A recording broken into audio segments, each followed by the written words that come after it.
Okay, last time we got as far as Hank Williams, and remember I said that Hank Williams is a guy who basically lived the rock and roll lifestyle before rock and roll. He is kind of, now we consider old Hank Williams the father of a whole musical expression within the body of what was then called country music. Now, country music, at first time you find it in Billboard, it's not called country music, it's called hillbilly and race music. So what does that tell us? It was reaching into the hillbillies, into that hill culture, and into the mountain culture, into grassroots Americana America. And so it was finding the common man's poets and finding the common language within the culture. That's part of what folk music is about. But it began to redefine itself because technology and now cars and carousing and bars and the lifestyle of the musicians they were being celebrated as the vagabond bohemians of the day. And Hank was considered to be one of the first real rowdies that were celebrated as a rowdy.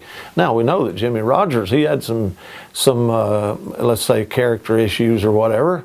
He was known to drink, and he was a womanizer and so on. But he was not celebrated for that. He was celebrated for hobo songs and railroad songs and such as that. But now Hank, he was really redefining something. He was creating a place for the rowdy side of the poet to be realized. And so then, on his heels comes a whole nother sound starts evolving, and some say it comes out of the rockabilly sound comes out of West Texas, and there was certainly a lot of it out there. But Elvis is kind of the one that has been monikered the king of rock and roll. And of course, when the king of rock and roll comes onto the scene, he certainly comes on with a bang, and he's the boy that lives down the street here, But now all of a sudden he is celebrated on levels and stardom that nobody had realized before. And one of the reasons, you look at the impact he had on the culture. Think about this. There was no such thing as a teenager until Elvis came along. Because Colonel Tom Parker created a whole marketing demographic around this new demographic was called teenagers. Prior to that, there's young men, young women, boys and girls.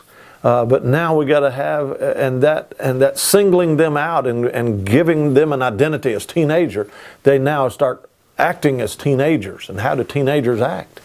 And so the music and the rejection and the resistance from the former generation toward this music also became a part of the defining process of this new musical wave that was about to sweep the nation.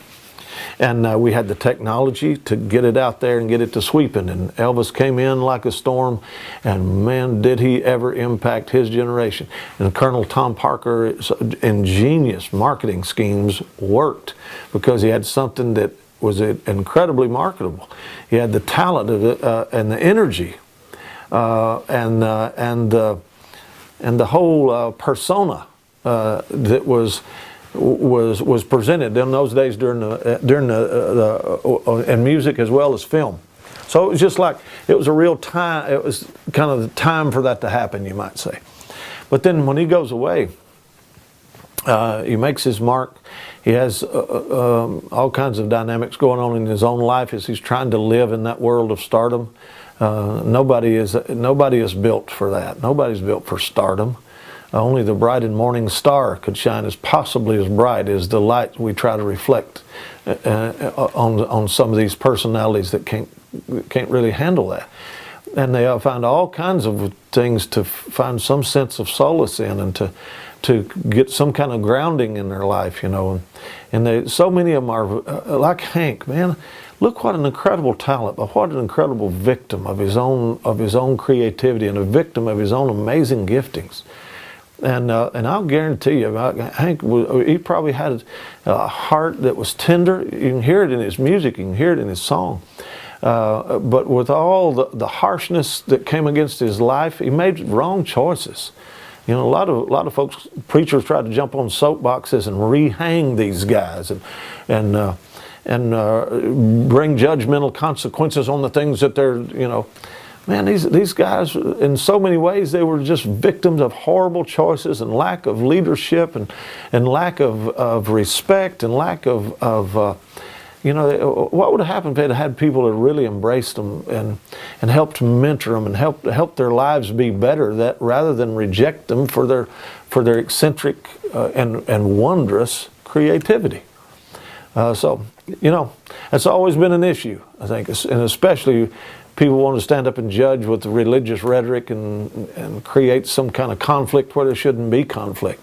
I mean, the church threw Elvis away because he shook his hip and raised his lip, man. I mean, for crying out loud. But anyway, enough said about that. Elvis goes away to the army. He leaves a void. After he's taken the nation, he goes away and leaves this void. Well, who steps into this void? 4 Elvises. They're called the Beatles. And don't think that it was not strategically put together in such a way that they wanted to, that invasion was real, man.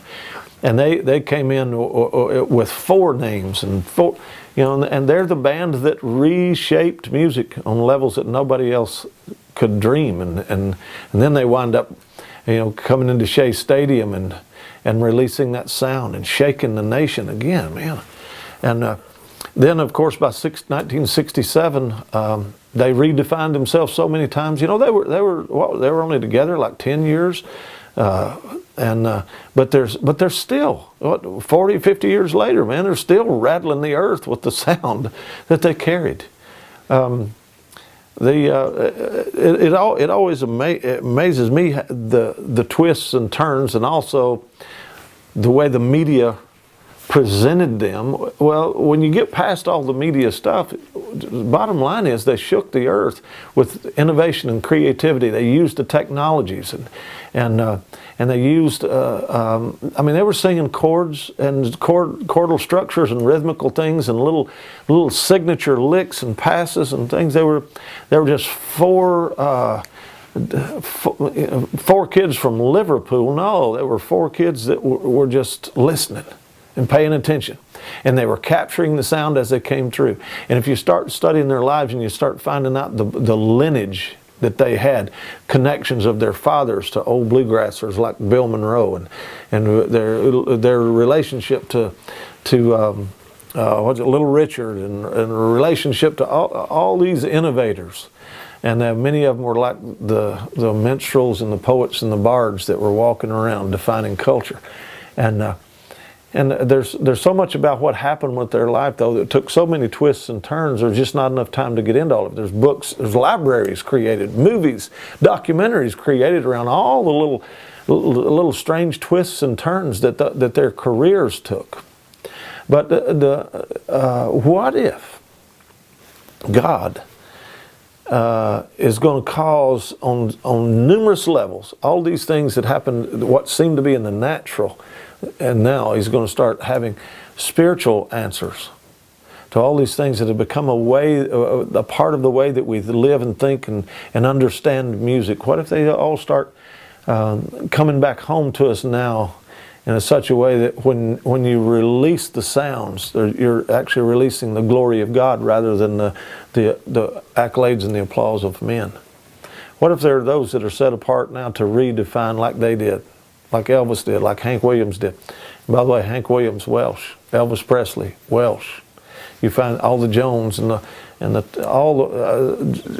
many of the names are connected multi-generationally to lands that God established His covenant promises for, and mighty moves and stuff. And I don't know. It's just interesting to me to be alive in such a time as to see what's happening right now.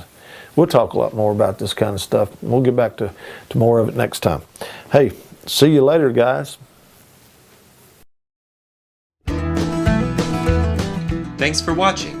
If you've been blessed by this program, please consider partnering with us in prayer or through a financial gift. Learn more by visiting our website at selaministries.com.